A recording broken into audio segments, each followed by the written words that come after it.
Hey everybody, we've got a close-up of Guster. Guster, your eyes are so beautiful, like sea glass or sea foam. Okay, well, let's jump into it. We're on Leviticus 25, and I'm filming this on Sunday, and we'll post this Monday. Okay, hopefully Guster will stay in view. Right, Guster? He's looking at me. The Lord said to Moses at Mount Sinai, "Speak to the Israelites and say to them, when you enter the land I'm going to give you, the land itself must observe a Sabbath to the Lord. For 6 years sow your fields, and for 6 years prune your vineyards and gather their crops. But in the seventh year the land is to have a year of Sabbath rest, a Sabbath to the Lord. Do not sow your fields or prune your vineyards. Do not reap what grows of itself or harvest the grapes of your untended vines. The land is to have a year of rest.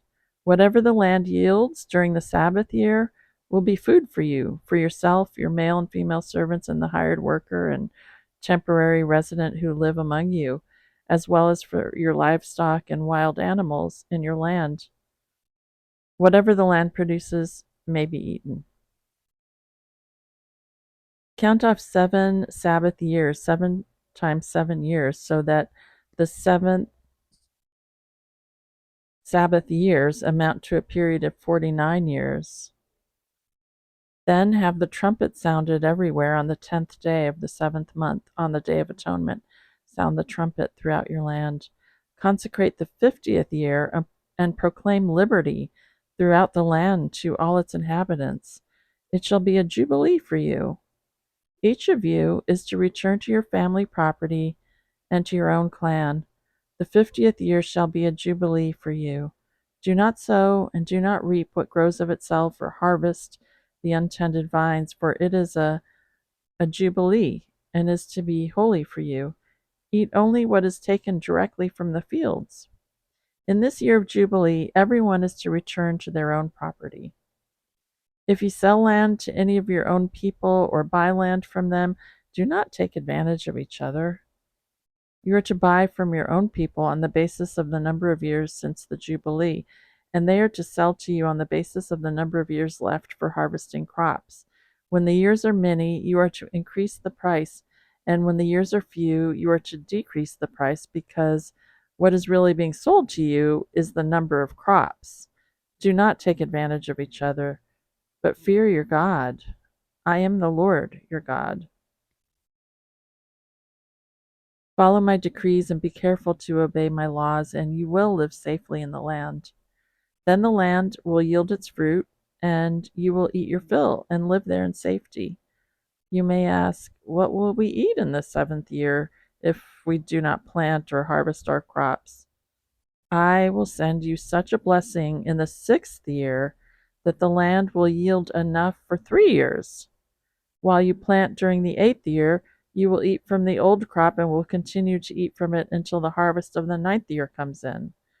The land must not be sold permanently, because the land is mine, and you reside in my land as foreigners and strangers. Throughout the land that you hold as a possession, you must provide for the redemption of the land. If one of your fellow Israelites becomes poor and sells some of their property, their nearest relative is to come and redeem what they have sold. If, however, there is no one to redeem it for them, but later on they prosper and acquire sufficient means to redeem it themselves,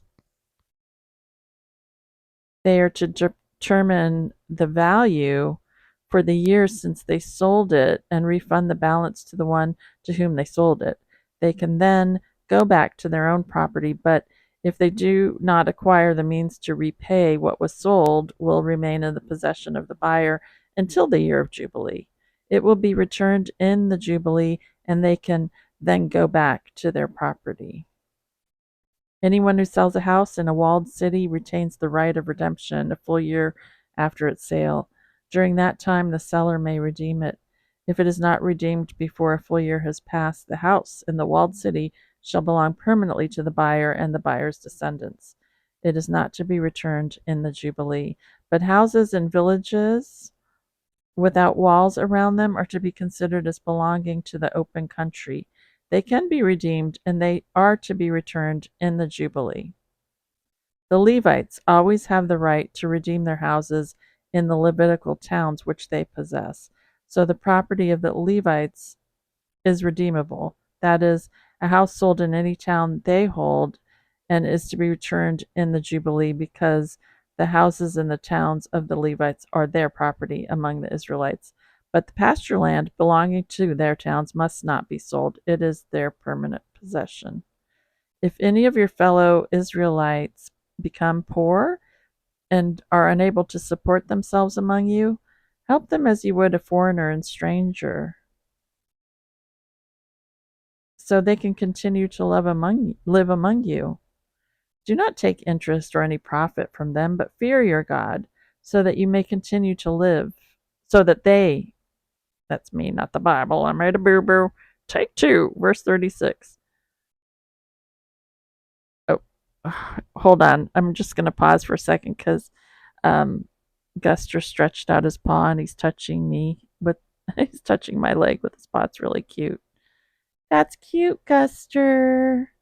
That's really cute. Okay, where was I? Verse 36. Do not take interest or any profit from them, but fear your God, so that they may continue to live among you. You must not lend them money at interest or sell them food at a profit. I am the Lord your God, who brought you out of Egypt to give you the land of Canaan and to be your God. If any of your fellow Israelites become poor and sell themselves to you, do not make them work as slaves. They are to be treated as hired workers or temporary residents among you. They are to work for you until the year of Jubilee. Then they and their children are to be released, and they will go back to their own clans and to the property of their ancestors, because the Israelites are my servants, whom I brought out of Egypt. They must not be sold as slaves. Do not rule over them ruthlessly, but fear your God.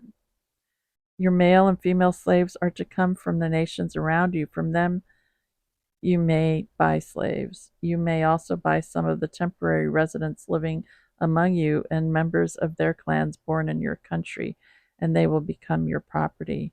You can bequeath them to your children as inherited property, and you can make them slaves for life, but you must not rule over your fellow Israelites ruthlessly. If a foreigner residing among you becomes rich, and any of your fellow Israelites become poor and sell themselves to the foreigner or to a member of the foreigner's clan, they retain the right of redemption after they have sold themselves. One of their relatives may redeem them. An uncle or a cousin or any blood relative in their clan may redeem them, or if they prosper, they may redeem themselves. They and their buyer are to count the time from the year they sold themselves up to the year of Jubilee. The price for the release is to be based on the rate paid to a hired worker for that number of years. If many years remain, they must pay for their redemption a larger share of the price paid for them. If only a few years remain until the year of Jubilee, they are to compute that and pay for their redemption accordingly. They are to be treated as workers hired from year to year.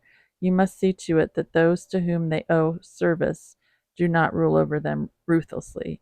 Even if someone is not redeemed in any of these ways, they and their children are to be released in the year of Jubilee, for the Israelites belong to me as servants. They are my servants, whom I brought out of Egypt. I am the Lord your God. Okay, that's the end of Leviticus 25. And there are some things I like, and then there's something I have a question about. But um, yeah, let's see. I wonder if there's a commentary on that passage. Um, sorry, I'm just I'm just, let me see if I can look up a little commentary. Just take a look at Guster while I do that. Leviticus 25. Oh, yeah, we're on Leviticus 25. Um, commentary. Leviticus 25 commentary.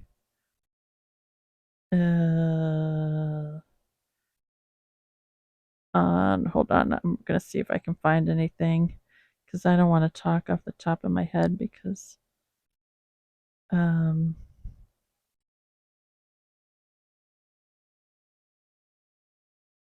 the Center for Hebraic Thought.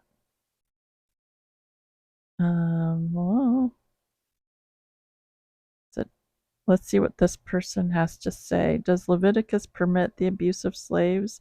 Examining an ancient Israelite slave law. I'm just seeing if I can share from this by Rob Coleman. This text and its reception are fraught with difficulty, he says. Most strikingly, a reader might wonder if this text allowed the ancient Israelites to abuse their foreign chattel slaves.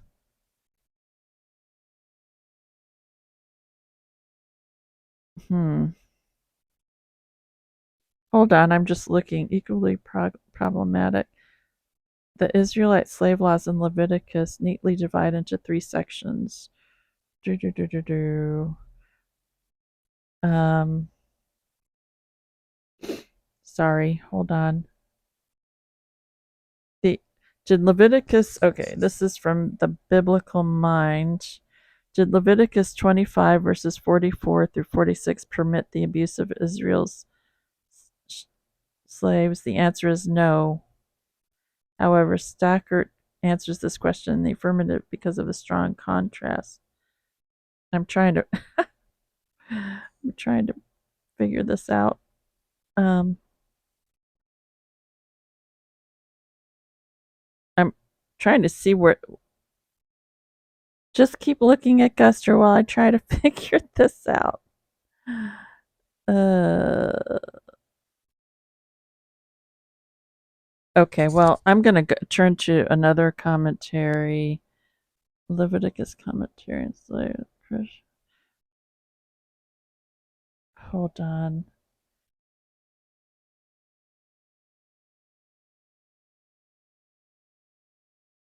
Okay, let's see what this says. Answers in Genesis. Just because human beings are from one blood.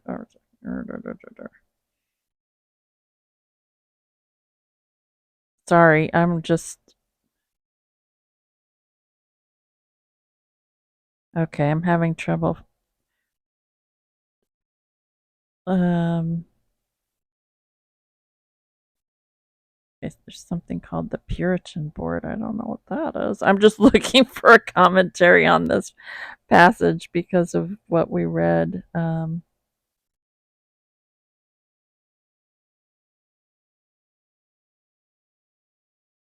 Okay, just take a look at Guster.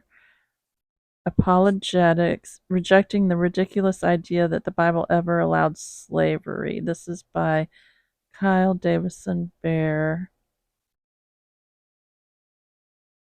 Many ask, why does the Bible allow slavery? They accept the common impression that it does, then wonder why God would abolish such an atrocity. But is it true? Does the Bible allow slavery? Absolutely not. It never did. Some critics camp on passages. I'm reading the article to you. Some critics camp on passages like Leviticus 25, verse 44. You may buy male and female slaves. They wield these words as proof texts that God is a moral monster. If you accept these attacks and never look deeper, it certainly looks as though God is culpable in evil practices. If you let these ideas fester, they can poison your faith in who this God is. But the truth is far better than you fear. God gave Israel an entire law code. Every law is connected to every other law. None of these passages are given in isolation. Therefore, to properly evaluate passages Leviticus 25, we have to look at the regulations God gave previously as a foundation and subsequently as a clarification, and they completely destroy any idea that Leviticus 25 is talking about slavery. Okay, we can read this it's from Medium, and I'll let you know who the author is again after I read a bit of it. 2 verses make the entire matter clear. Whoever steals a man and sells him, and anyone found in possession of him shall be put to death. Exodus 21, verse 16. You must not return an escaped slave to his master when he has run away to you. Indeed, he may live among you in any place he chooses, in whichever of your villages he prefers. You must not oppress him. Deuteronomy 23, verses 15 through 16. These 2 passages outlaw slavery. You cannot steal a person, which means you cannot enslave a person against their will. You cannot sell a person, which means people are not property. If a person working for you wants to leave, they can, and the law protects their freedom to do so. Okay, and that article goes on, but it looks like I have to continue in the, oh wait, no, hold on, I clicked that. Sorry, I'm just trying to, oh, I have to sign in. Well, if you want to look this article up, it's written by Kyle Davison Bair, Bair, and he has written an article through Medium called Rejecting the Ridiculous Idea That the Bible Ever Allowed Slavery. Okay, well, we'll have to study that. Okay, well, let's move on to Acts chapter 12.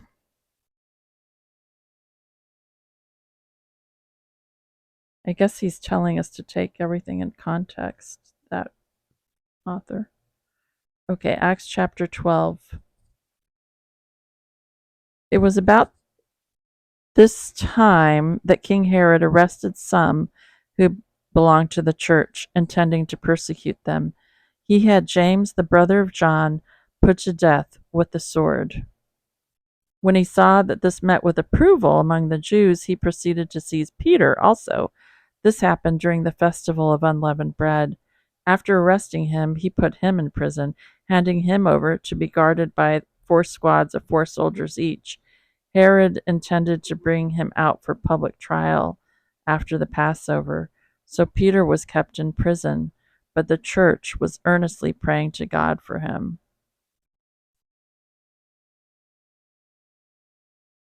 Okay, let's